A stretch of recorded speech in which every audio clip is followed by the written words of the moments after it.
get some radios out of there. But there's some different, there's like some of the wiring is different or whatever. Anyway, fucking nightmare.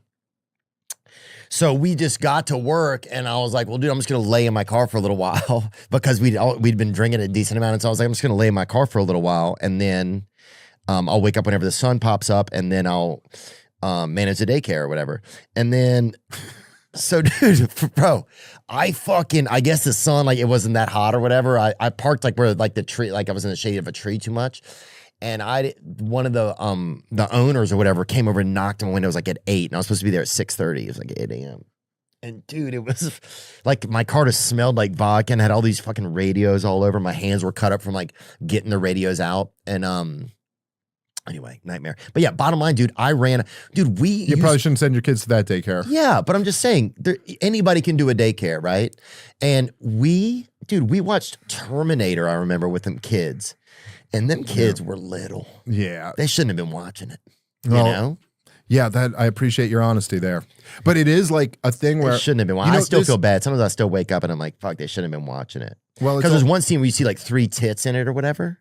Or Total Recall. Total Recall. I remember that. That's the 3 tits. We were watching Total Recall. And there's a scene where the 3 tits are on there and there's all these kids looking at it. And I'm like, dude, y'all shouldn't be watching this. That wasn't... And we were watching it. That was a problem. Sometimes I forgot that I felt like I was in the class or whatever.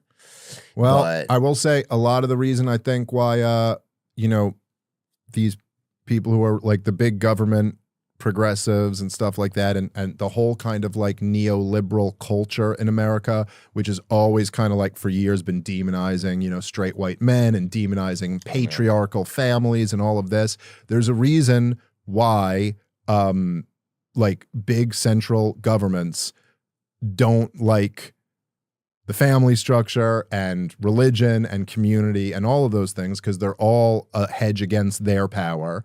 And the system, right, like this inflating the currency that leads to all the things we were talking about, right? But that is actually very good for the political class. It's very, like inflation in general is very good if you hold debt.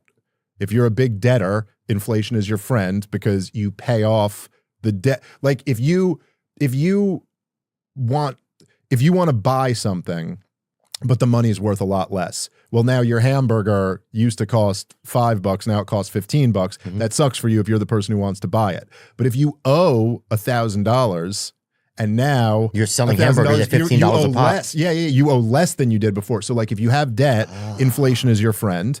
And also, in the old, it's not a bad thing to have in an inflationary environment, but in the old system, like in the old order, right? My grandfather would work at the factory all day long. My grandmother would work, taking care of the kids and managing the house and cooking and cleaning and all that stuff all day long. But only one of those incomes was taxable, right? My grandfather's was taxable, but you can't tax my housewife grandmother. But if she goes into the workforce, now there's 2 taxable incomes. Then you hire a daycare worker. That's a 3rd taxable income. And so there's just way more revenue going to the federal government when the government's raising your kids rather than your mother. Yeah. But it's not really so good for the babies. No. Like it's better for the babies if their mom and dad are the ones raising them. Or their grandmother or their aunt or someone who's just inherently always going to love them more than some worker at a daycare. Well, that's why when a kid's mom comes to pick them up from a daycare, as opposed to your babysitter coming to pick you up or something, there's just a different feeling about it. Even watching it, there's a different feeling about it. And then it's like if you get someone else to work, then you need another car. Now they need another car to get to work, right? Yeah. And so then you have gas lobbyists and auto lobbyists that are going to push for those things. You need those things. That's right. I don't know. But then also it's like, dude, I feel so bad sometimes because I get stuck in these circles of just being like a Debbie Downer sometimes, And I don't think that's not good. No. And I think, no, you're right. It's not good. And you don't want, and I also don't think we should be a downer. Like I'm still somewhat pessimistic on the short run here. Like, I don't think all these problems are going to be solved tomorrow, but like we're at the precipice of a new age. That's going to be something wild that none of us can really understand. Who was saying, might have been Jimmy Carr. I can't remember. Somebody was talking about when AI gets pointed at physics and then we can like actually have AI like inventing new things about physics, because like all the things that have like really changed our world are related to the study of physics, like you know, and the fact that like, dude, my grandfather fought in World War II. Like this is a thing that happened in the previous century. There were 2 world wars, you know, things looked pretty bad there for a while. Yeah, like people getting slaughtered by the tens of millions. In World War I, fighting and, you know, 17-year-olds fighting in trench warfare and stuff like that. And now we live in an age where like an infection that would have killed you, you know, 100 years ago is like, you go grab some amoxicillin, you're fine. You know, people literally, you get strep throat. That's like no big deal, man. Strep throat without amoxicillin is a really, really big deal. Oh. And so we have, my son was saved with a open heart surgery that just 30 years ago, you just didn't have. And I would have lost a kid. Like, so we do live in this amazing time, and we all have more of a voice and more of a platform and more opportunity to like, to work together and find truth. Like, I think there's a lot of really beautiful shit going on. But part of that beautiful thing is that we can expose how ugly this corruption is. And man, even as somebody who's really lived in the world of like being furious at these guys for how corrupt it is, the more you get, the more information you get, it's so much uglier than you. Yeah. So it's like a metaphor for life in general, right? In life, you got to deal with there's like tremendous beauty and there's tremendous tragedy. And we all have that within us, and you got to somehow like stomach the tragic part of it so that you can get to experience a little bit of the beauty, you know? Yeah, and even we're able to sit here and at least like feed ourselves. We're able to talk about things. Like there's places where people have no freedom at all right now, you know? Yeah. This is this video by Jimmy Carr right here. Jimmy Carr drops a wild take on AI and physics. Oh yeah, it was Jimmy Carr. I was right. He's excellent. Oh yeah, and this was on, I think it was on, is this on trigonometry? Yeah, he's excellent. Let's play it. The other thing is physics. So this is Peter Thiel's point, but minus the screens from any room, we're living in the 1970s, right? So nothing's happened in physics since 72. String theory has not got us anywhere.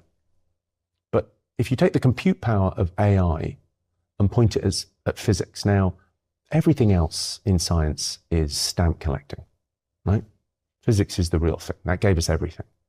Every bit of technology that we have comes from the physics department. And, you know, what happens when you point AI at that? That feels to me like something that people aren't really thinking about, and is incredibly, could be incredible. We could have a world of plenty where there's no, you know, if we increase productivity by 50 times and there's a human flourishing, fantastic. I hope that's the world we live in. But we've done that. And they haven't. And I'm not disagreeing with Jimmy. This is obviously, this is just a hopeful thought that he has. And it's a beautiful thought. Yeah, look, like who knows? Or maybe the AI will become our overlords and we'll live in some terrible, but like, you know what? There's still that hope.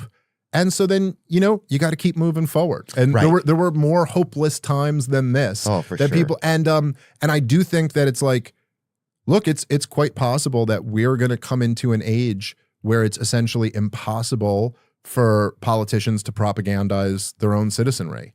And it does seem like we're moving much closer to that. And that, what do you mean by that? Tell me a little bit more about it. Look, I mean, so what does propagandize their own citizenry mean? Well, look, just so to be clear. So living through, so in 2001, I was like 18, right? I was born in 83. I was 18 in 2001. So you had 9/11, the whole country's totally traumatized. For all of 2002, we invaded Iraq in 2003. For all of 2002, they just laid out this war propaganda. And which was, you know, the Israelis played their role in the Israel lobby, of course, and Benjamin Netanyahu came and testified before Congress that, you know, all this stuff. And Perez was a former prime minister of Israel, wrote an op-ed in the Washington Post. And Ehud Barak, Jeffrey Epstein's good friend, wrote an op-ed in the New York Times, all saying, you know, Saddam Hussein has weapons of mass destruction, and if you overthrow him, blah. And they convinced Americans, I mean, they really convinced Americans that Saddam Hussein had or was building nuclear weapons, and he was friends with Osama bin Laden, and if we didn't go overthrow him, he was going to hand these nukes that he didn't have off to these terrorists who he wasn't friends with, and that they were going to nuke Kansas or something like that. How many times do we fall for the same fucking trick? But the thing is, all people everybody who people look to get their news, like the entire Republican base, they were getting their news from Bill O'Reilly and Sean Hannity, and Mark Levin, and these guys would just repeat the government